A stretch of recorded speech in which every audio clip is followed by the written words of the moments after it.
Hi everyone. I figured today would be a good opportunity to review some of the problems that we've done in Unit 2-1. So we'll be ready to move on to Unit 2-2 next week.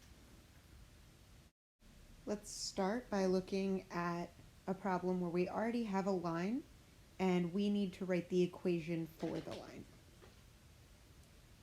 So first we're going to find our y-intercept, the spot where it goes through the y-axis. And when you look at the graph, you can see that the graph is intersecting the y-axis at the point +4. So that's our y-intercept. Next, we need to figure out the slope. So to figure out the slope, we need to pick another point on the line and figure out how we get from that point to our y-intercept. Normally we start at the y-intercept, but if you look at this line, it's actually starting to the left of the y-intercept. And we know that our run is always going to go to the right, so that's why we're going to start over here with this point. Starting at the point, I want to see what my rise was, and you can see that I go up 3 to get to the y-intercept. Now I'm going to figure out my run by counting how far I go over.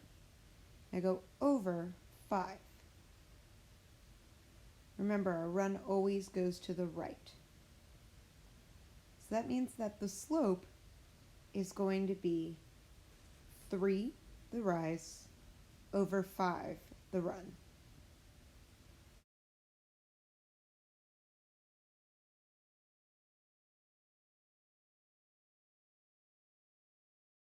Next, we're going to plug those values, our slope and our y-intercept, into our slope-intercept form.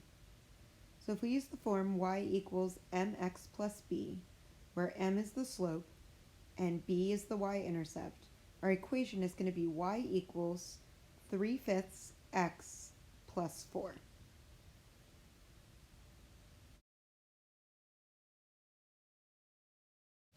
For our next two problems, we're going to be working on the types where we need to find the slope and the y-intercept and the equation for the line when we're only given 2 points. So the first thing we need to do is label the points as x1, y1, and x2, y2. That way we can plug them into the slope formula, which is m equals y2 minus y1 over x2 minus x1. Remember, it doesn't matter which point I pick as my point 1 and point 2, I'm still going to get the same slope no matter what order I put the numbers in.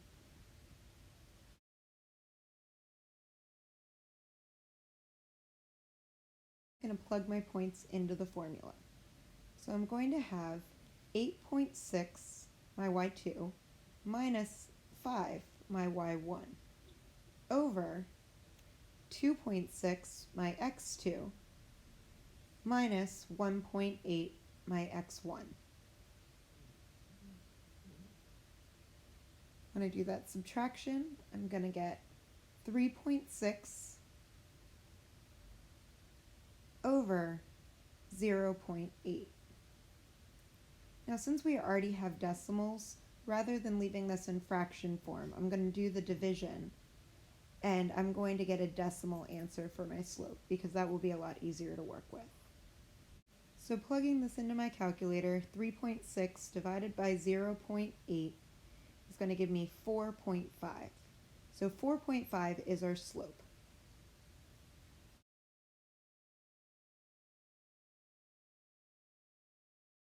Now I'm going to plug the slope into my standard format for slope-intercept, y equals mx plus b. So remember, slope gets substituted in for the m. So I'm going to erase the m and plug in 4.5.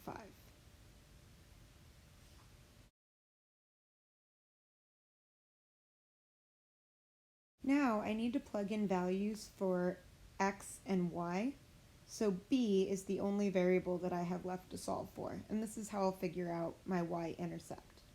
So I can pick either of the 2 points to work with.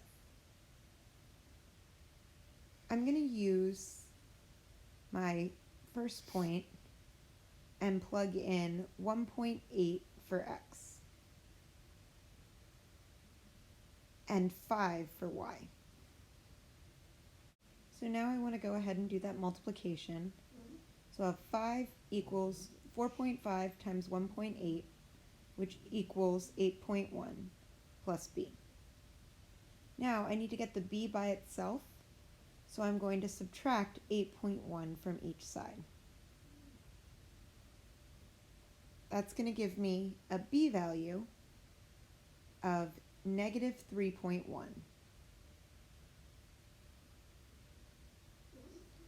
Now that I have my m, my slope, and my b, my y-intercept, I can go ahead and plug those into the y equals mx plus b format and have my final equation.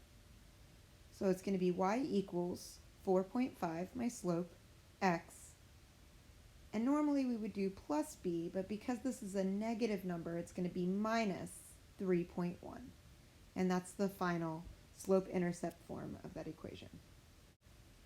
The next problem is another one where we're given 2 points and we need to find the equation of the line.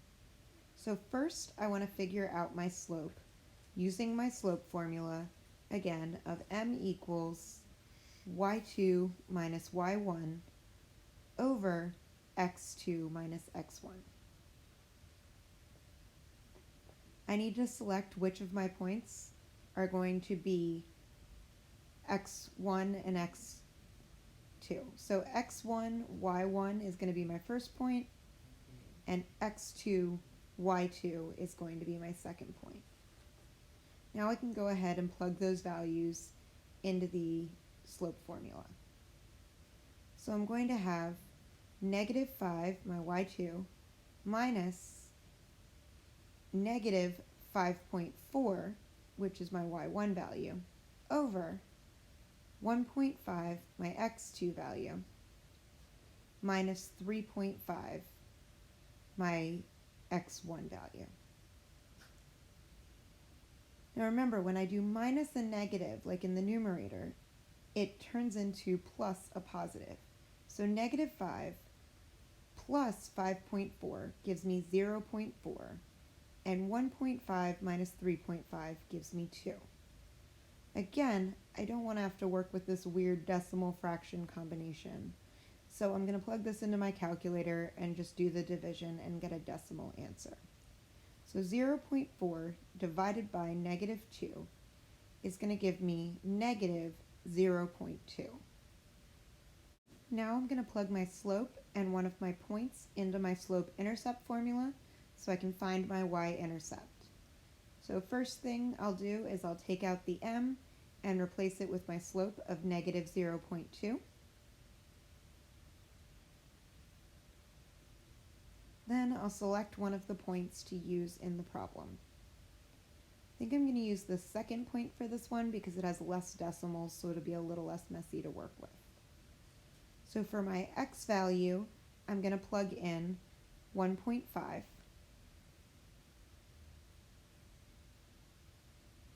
And for my y value, I'm going to plug in negative 5.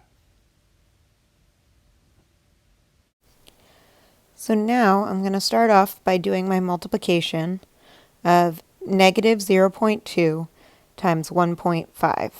When I pop that into my calculator, I get negative 0.3. Now I'm going to go ahead and add 0.3 to both sides of my equation. Negative 5 plus 0.3 is going to give me negative 4.7. So negative 4.7 equals b. Now that I know my m value, or my slope, and my b value, my y-intercept, I can plug this into my y equals mx plus b slope-intercept form. So y equals my slope, negative 0.2, x, plus my b value, but since it's negative, it'll be minus 4.7. So the final equation is y equals negative 0.2x minus 4.7. I hope you guys have a great weekend, and I will see you next Tuesday.